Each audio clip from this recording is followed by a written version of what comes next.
আজকে আমরা তোমাদের কাছে নতুন একটা মুভি নিয়ে এসেছি। এটা একটা জম্বি মুভি। এই মুভিটা রিলিজ করা হয় 2019-এ আর মুভিটার নাম হলো জম্বি টাইডাল রে। গল্পটি শুরু হয় একটা সমুদ্র সৈকতে। সমুদ্রে ভূমিকম্প আসে আর সমুদ্র তলা থেকে নীল আলো বের হতে থাকে। ওখানে টড নামে একটা ছেলে তার বান্ধবীকে নিয়ে এসেছিল আনন্দ করার জন্য। সে একটা আন্টি দিয়ে তার বান্ধবীকে বিয়ের প্রস্তাব দেয়। তখনই কোনো একটা জিনিস টডকে পানির নিচে টেনে নিয়ে যায়। সেই দেখে তার বান্ধবী খুবই চিন্তিত হয়ে পড়ে। তার কিছুক্ষণ বাদেই তার বান্ধবীর সামনে টডের মৃতদেহটা ভেসে ওঠে। এটা দেখে মেয়েটি খুবই ভয় পেয়ে যায় আর সাহায্যের জন্য চিৎকার করতে থাকে। এরপর দেখতে পাই মেয়েটির পিছন দিয়ে একটা জম্বি ওঠে, তারপরে মেয়েটিকেও মেরে ফেলে। এরপরে এই দৃশ্যটি পাল্টে যায়। আমরা দেখি ভিকা আর তার কাকার রে সমুদ্রের শিকারীদের সাথে মিলে সমুদ্রের মাঝে মাছ ধরছিল, যেখানে জিডা তার ড্রোন দিয়ে সমুদ্রের নিচে মাছ খোঁজার চেষ্টা করছিল। তখনই তাদের নজর একটা নৌকার দিকে পড়ে, যেখানে বাজি ফুটানোর জন্য আগুন লেগে যায়। সেই দেখে স ওখানে যায় আর নৌকার মালিককে সাহায্য করে। আসলে স হলো এখানকার সুপারভাইজার, তাই ওই বদমাশ ছেলেদের কাছ থেকে সকল বাজি সে নিজের বোটে নিয়ে নেয়। এরপরে তারা মাছ ধরা শুরু করে। ঠিক তখনই তাদের মেশিনে একটা মৃতদেহ আটকে পড়ে। এই দেখে তারা অবাক হয়ে যায়। অনেক কষ্টে ওই মৃতদেহটাকে পানি থেকে তারা তাদের বোটে টেনে উঠায়। তখনই তারা জিডার ড্রোনের সাহায্যে পানির নিচে একটা নীল আলো দেখতে পায়। এটা দেখার পর স অথরিটিকে জানান দিতে চলে যায়। অপরদিকে রে কাপড় দিয়ে ওই মৃতদেহটাকে ঢেকে দিচ্ছে আর জিডা তার ড্রোনটাকে পানির উপরে বের করতে লাগলো। এর মধ্যে দেখা যায় ওই নীল আলোটা পানির উপর দিয়েও দেখা যাচ্ছে। এই সকল ঘটনার মধ্যে জম্বিটা পিছন দিয়ে উঠে পড়ে আর জিডার উপরে আক্রমণ করে, সাথে সাথে তার ঘাড়ে কামড়ে দেয়। সঙ্গে সঙ্গে রে ওই জম্বিটাকে সরানোর চেষ্টা করে এবং ওই জম্বিটা তার দিকে এগিয়ে আসা শুরু করে। এইটা দেখে রে অনেক বেশি ভয় পেয়ে যায় এবং সেই সময় স চলে আসে আর ধারালো ছুরি দিয়ে জম্বিটাকে আঘাত করে। স ভেবেছিল জম্বিটা হয়তো মারা গেছে, সে তাই জিডাকে সাহায্য করতে চলে এসেছে। আসলে জম্বিটা এখনো বেঁচে ছিল। সে সেখানে এসে সয়ের উপরে আক্রমণ করে দেয়। স আসলে কিছুতেই বুঝতে পারছিল না যে জম্বিটা কি করে এখনো বেঁচে আছে। র আর স মিলে জম্বিটাকে পানির ভিতরে ফেলে দেয়। এখানে রেডা বাজেভাবে আহত হয়েছিল, তাই স রকে বলে যে সাহায্যের জন্য ডাকতে। এরপরের সিনে আমরা সয়ের বউ কিনসি আর স্যামকে দেখতে পাই। তারা দুজনে একটা রেস্টুরেন্টে বসে কথা বলছিল। তখনই কিনসির কাছে সয়ের ফোন আর স বলে যেটা অনেক বাজেভাবে ঘায়েল হয়ে গেছে। এই শুনে কিনসি ওখানে যাওয়ার জন্য রওনা হয়ে যায় আর স্যামকে বলে তুমি বাড়ি চলে যাও। আসলে কিনসি হলো একজন ডাক্তার। কিনসি তার পুরো টিম নিয়ে ওইখানে পৌঁছায় যেখানে স ছিল। তারপরে স বলে এই ঘটনা কিভাবে ঘটেছে। এরপরে জেডাকে হাসপাতালে পাঠানো হয় আর তাকে দেখাশোনা করার জন্য রে ওখানে যায়। স ওখানেই থেকে যায়। আসলে স সন্ধান করতে চাইছিল যে ওখানে আসলে কি হচ্ছে। এরপরে স সেরিফ আকিরোর সাথে দেখা করে আর তাকে সকল ঘটনাগুলো খুলে বলে। সে ওই সমস্ত ঘটনা শুনে বুঝতে পারে যে এটা অনেক বড় ঘটনা, তাই ওই যেখানে ঘটনাটি ঘটেছে সেখানে সে নিজেই চলে আসে। ওখানে এসে নীল আলো দেখে সে অনেক অবাক হয়ে যায়। আখিরও তখন ওই নীল আলোর উৎস জানার জন্য খুঁজতে শুরু করে। এরপরে তারা বোটে যায় এবং জিরা ক্যামেরাটা দিয়ে পানির নিচে ড্রোন নিয়ে যায়। তখন তারা লক্ষ্য করে পানির নিচে অনেক বড় একটা বোট আছে। এই জাহাজের ভিতর দিয়ে মূলত নীল আলোটা বের হচ্ছে। তখনই তারা এই নীল আলোর উৎস খুঁজে আর দেখতে পায় জম্বিকে। স আকিরোকে বলে আমি এই জম্বিদেরকে আঘাত করেছিলাম ছুরি দিয়ে, তাও এদের কিছুই হয়নি। তবে এই কথাটি আকিরো বিশ্বাস করলো না। এরপরে জলের নিচের থেকে প্রচুর পরিমাণ জম্বি একসাথে বের হয় আর তারা নৌকার দিকে আগাতে থাকে। এরপরে আকিরো বিশ্বাস করে যে সত্যি কথা বলছে আর সে আদেশ করে সমুদ্র সৈকত খালি করার জন্য, কারণ এখানে কোনো প্রকোপ পড়তে পারে। তারা দুজনও এই সমুদ্র থেকে বের হয়ে যায়। এরপরে সমুদ্রে একটা সিন দেখানো হয়, যেখানে দেখানো হয় সমুদ্রের পানিগুলো আপনা আপনি ভিতরের দিকে চলে যাচ্ছে, যেটা দেখে সমুদ্র সৈকতে থাকা সকল পর্যটক পালিয়ে যাচ্ছে। এর পরের সিনে দেখানো হয় পানির নিচে থেকে অনেক অনেক অনেক জম্বি উঠে আসছে। এর ফলে অনেক বড় একটা সুনামি আসছিল। এই দৃশ্যটা শ্যাম আর তার বন্ধুরা বসে দেখছিল। ছয়ের নৌকাটা সুনামির অনেক কাছেই ছিল। এরপরে তারা এক মুহূর্তের জন্য পিছন ফিরে দেখে, আরে এটা তো কোনো সুনামি নয়, এটা তো জম্বির সুনামি। এরপরে স আর আকিরো ওই বোটের ভিতরে একটা রুমে গিয়ে লুকিয়ে পড়ে আর দেখা যায় সমুদ্র সৈকতে ওই সুনামির সাথে অনেক জম্বি চলে এসেছে। সুনামি শেষে স আর আকিরো ওই বোটে করে যখন সমুদ্র সৈকতে পৌঁছায় তখন দেখে তাদের চারপাশে অনেক জম্বিতে ভরে যায়। অপরদিকে কেনজি রে জেডাকে ঘরের ভিতরে বন্দি করে নেয়।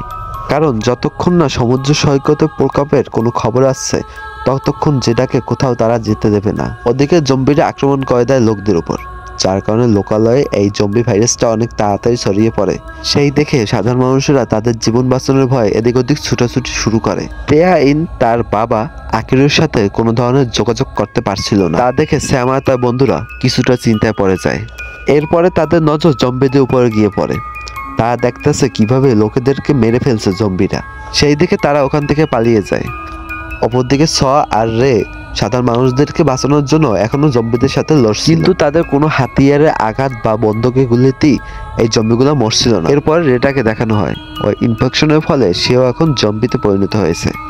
যেটা জ্ঞান ফেরার পরে রের উপরে আক্রমণ করে, যাতে রের অবস্থা খারাপ। তারপরে ওখানে দেখাশোনার জন্য একজন নার্স আসে, যেটা তাকে মেরে ফেলে। সুযোগ পেয়ে রে এখান থেকে পালিয়ে যায়।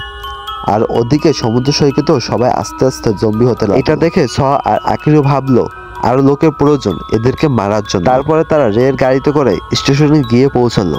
তখন তাদের সাথে লিন আর তার বান্ধবীর দেখা হলো, যারা ভয়ে তাদের জীবন বাঁচাতে এখানে লুকিয়ে আছে। এরপরে আমরা রাস্কো নামে একটা ব্যক্তিকে দেখতে পাই, যে তার সাথে একটা জম্বিকে ধরে নিয়ে যাচ্ছিল। এরপর আমরা দেখি কেনজি যখন জেডাকে দেখতে আসে তখন জেডা কেনজির উপরে আক্রমণ করে দেয়।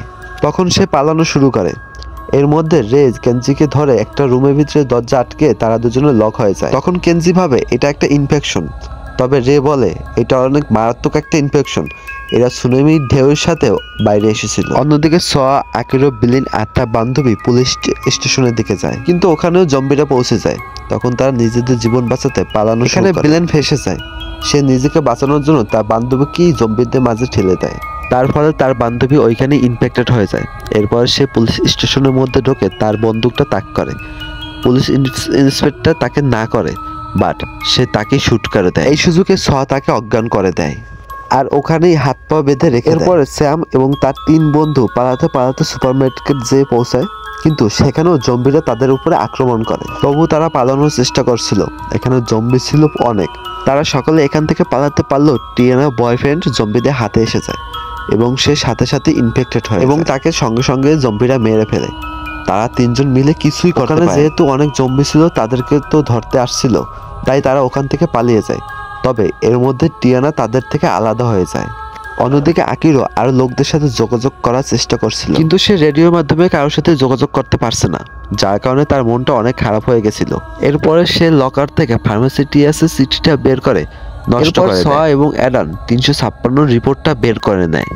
আসলে মুভির শুরুতে দেখানো ওই জাহাজটি তো ভাঙাইখানায় পড়ে আছে, কিন্তু অরিজিনালি এই জাহাজটা কিন্তু পানির নিচে আছে, যেটা আমরা মুভির প্রথমেই দেখছি। তখনই ছ বোঝা যায় এখানে নিশ্চয়ই কোনো বড় ধরনের ঝামেলা আছে। পরের দৃশ্যে দেখানো হয় জম্বিরা কাঁচ ভেঙে ভেতরের দিকে আসা শুরু করে। সেই দিকে ছ আর আকিরো কিছু অস্ত্র নিয়ে নেয় আর বিলেনকে ওইখানেই ছেড়ে রেখে চলে যায়। সেখানে অনেক জম্বি ছিল। ছ তাদেরকে লকেট লঞ্চার মেরে ওখান থেকে পালিয়ে যায়। রাস্তায় ওদের সামনে প্রাইমারি জম্বির দেখা হয়, কিন্তু তাকে ধাক্কা মেরে তারা চলে যায়।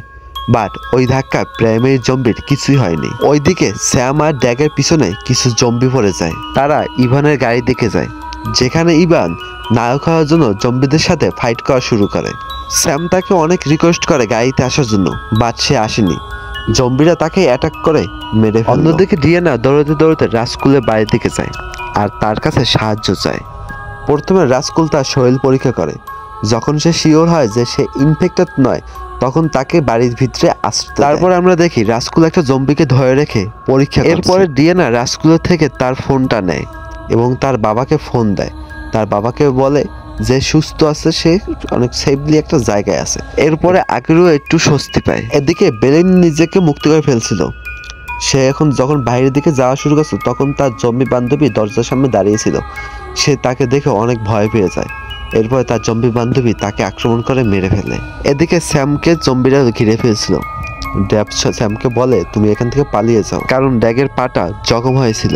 সে দৌড়তে পারবে না, পালাতেও পারবে না এখানে। এরপরে ড্যাগ গাড়ি থেকে বের হয়ে গিটার বাজাতে লাগলো। শব্দের কারণে ড্যাগের দিকে সমস্ত জম্বিরা আকর্ষণ হতে লাগলো এবং সেই সময় আকিরো এবং স ওইখানে পৌঁছে। আকিরো মেয়ে গাড়ি থেকে বের হয়ে বাইরের দিকে দৌড়তে লাগলো। সেই সময় আকিরো ওই জম্বিদেরকে গুলি করে মারতে লাগলো। ওরা ড্যাডকেও বাঁচাতে চাইলো, বাট তাকে তো জম্বিরা মিলে ঘিরে খেয়ে ফেলছে। মানে কামড়ে জম্বি ভাইরাসে ইনফেক্টেড করে। এই সকল দৃশ্য দেখে তারা এখান থেকে পালিয়ে যায়। এরপর তারা তিনজন কিঞ্জিকে খুঁজতে হাসপাতালে যায় আর জম্বিদের থেকে বেঁচে হাসপাতালের ভিতরে চলে যায়।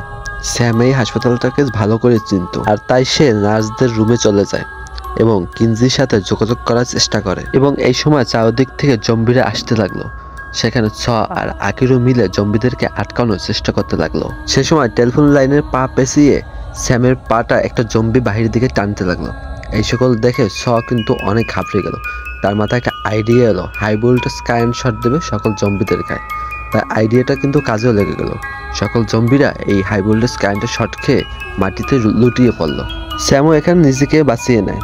সেখানে কিঞ্জিও চলে আসে আর স্যাম নিজের মায়ের সাথে দেখা করতে পেরে অনেক খুশি হয়। তারপরে তারা তাড়াতাড়ি করে গাড়িতে উঠে রাস্কলের বাড়িতে গিয়ে পৌঁছায়, যেখানে আকিরো তার মেয়ে ডিয়ানাকে দেখে অনেক খুশি হয়। এখানে সে রাস্কলের রেডিওটা ব্যবহার করে সাহায্যকারী দলকে ডেকে পাঠায়। এর মধ্যে ওই জম্বিটি নিজেকে স্বাধীন করে নেয়, যাকে রাস্কল পরীক্ষা করার জন্য বেঁধে রেখেছিল। যখন আকিরো ওখানে দেখতে গেছিল যে আসলে এখানে কি হচ্ছে, তখন ওই জম্বিটা আকিরোর উপরে আক্রমণ করে দেয় আর আকিরোর হাতে একটা কামড় বসিয়ে দেয়। আকিরোর চিৎকার শুনে সবাই চলে আসে ওখানে আর কেনজি ওই জম্বির সাথে লড়াই করতে থাকে। ঠিক তখনই রাস্কল ওখানে আসে আর ইলেকট্রিক শক দিয়ে ওই জম্বিটাকে মেরে ফেলে।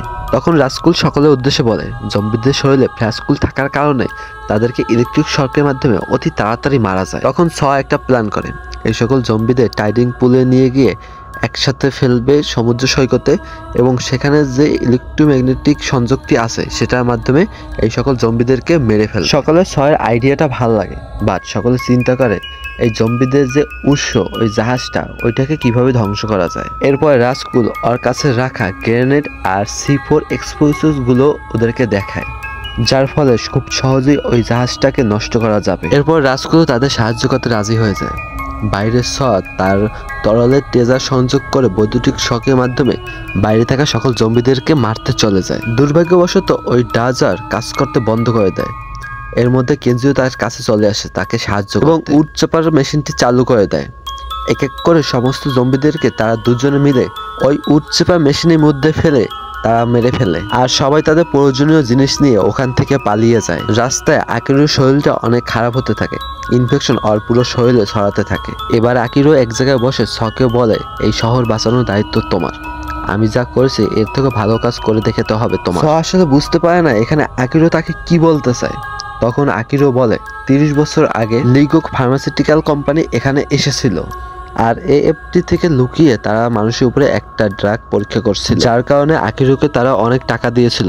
বাট আনফরচুনেটলি ওই ড্রাগটি তখনও তৈরি ছিল, এর ফলে মানুষের উপর খুব বাজে প্রভাব ফেলেছিল, যাতে করে সমস্ত রোগীদেরকে একটা জাহাজে করে সমুদ্রের মাঝে ডুবিয়ে দিয়েছিল এরা। এরপরে কেনজি বলে ওদের চেষ্টা বৃথা যায়নি, ওরা আসলে এইভাবেই সকল মানুষের ভিতরে ইনফেকশন ছড়িয়ে দিতে চেয়েছিল। আসলে এটা একটা জৈবিক অস্ত্র। তখনই সেখানে অনেক জম্বি আসতে লাগলো। ঠিক তখন ছ তার টেজা লাগানো অস্ত্রটি দিয়ে জম্বিদের সাথে যুদ্ধ করতে লাগলো আর সকলে ওখান থেকে পালিয়ে গেল। এরপর আকিরোর শরীরটা খুব খারাপ হতে লাগলো। এটা দেখে টিয়ানো খুব কষ্ট হতে লাগলো। টিয়ানো ওর বাবার হাতে একটা গ্রেনেড রেখে দেয় আর সবাই বাইরে চলে যায়। এরপরে আকিরো যখন জম্বিতে পরিণত হয় তখন তার হাত থেকে ওই গ্রেনেডটি পরে বিস্ফোরণ হয় আর ওখানে থাকা সকল জম্বি একদম নিমিষে পুরো ছাই হয়ে যায়। এখানে তারা দুটি দলে বিভক্ত হয়ে যায়, একটা দল যায় জম্বিদেরকে মারতে আর একটা দল যায় ওই জাহাজটাকে ধ্বংস করতে। তর্ষ দলের সাথে সৈকতের সেই গেটের কাছে গেল আর সে কারেন্ট চালিয়ে সেখানে একটা সার্কিট তৈরি করে এবং সাথে সাথে সেটা ঠিকঠাক মতো কাজ করতে শুরু করে। এখন একটা চিন্তা যে সৈকতে ওই পানির ভিতরে সকল জম্বিদেরকে এবং গান চালিয়ে দিল আর পানির কাছে যাইতে লাগলো। তার পিছন পিছন সকল জম্বিও আসতে এবং অপরদিকে রাস্কল পানির নিচে গেল ওই জাহাজটাকে ধ্বংস করতে, কিন্তু সেই সময় জম্বিরা চলে আসে এবং রাস্কলকে ওই পানির ভিতরে ধরেই মেরে ফেলে এবং এদিকে ছয়ের গাড়ি বালিতে গিরে যায়। তখনই তার কাছে প্রাইমারি জম্বি আসে এবং তাদের দুজনের মধ্যে একটা ধুমধুমাক্কা লড়াই হয় এবং সেই সময় কেনজি আসে এবং গাড়িটাকে বার করে আর টাইডেন পুলে দাঁড় করিয়ে দেয়। এরপরে সমস্ত জম্বিরা ওই পানির দিকে যায়।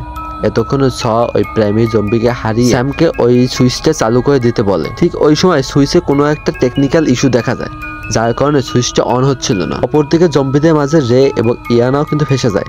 রে ইয়ানাকে বলে তুমি এখান থেকে চলে যাও, ইয়ানা কিন্তু যেতে চাচ্ছে না এখান থেকে। তাই এক পর্যায়ে রের জোরাজুরিতে ইয়ানা এখান থেকে যেতে বাধ্য হয়। এবার দেখানো হয় প্রাইমারি জম্বি আবার উঠে দাঁড়িয়ে পড়ে, বাচ্চা তার তরল দিয়ে ওই গ্রামের জম্বিটি মুখটি কেটে দেয়। আর এর মধ্যে কিন্তু স্যাম ইলেকট্রিক শকের মাধ্যমে সকল জম্বিদেরকে মেরে ফেলে। এখন রয়েছে শুধু ওই জাহাজটি, সেটাও তারা এক পর্যায়ে ব্লাস্ট করে ধ্বংস করে। ওখানে এত বড় বড় ধামাকা হওয়ার কারণে অনেক বড় বড় ঢেউ আসে এবং তখনই ভিলেন ওর সামনে এসে দাঁড়ায় আর তার হাতে ছুরিটা দিয়ে ভিলেনকে মেরে ফেলে। এর পরের দৃশ্য দেখানো হয় ওই জায়গাটি পুরোপুরি শান্ত হয়ে গেছে। এরপর বোঝানো হয় এই জম্বি ভাইরাসের ফলে এই পুরো শহরটি ধ্বংস হয়ে গেছে। আর এই দৃশ্যটি দেখেই এই মুভিটি শেষ করা হয়। তো বন্ধুরা, তোমাদেরকে আজকে এই মুভিটি দেখতে কেমন লাগলো এবং কেমন অনুভূতি হলো তা তোমরা অবশ্যই কমেন্টে জানাবে। আর চ্যানেলে নতুন হলে অবশ্যই সাবস্ক্রাইব করবে আর বেল আইকনটা অবশ্যই প্রেস করে দেবে। Take care, bye bye and আল্লাহ হাফেজ।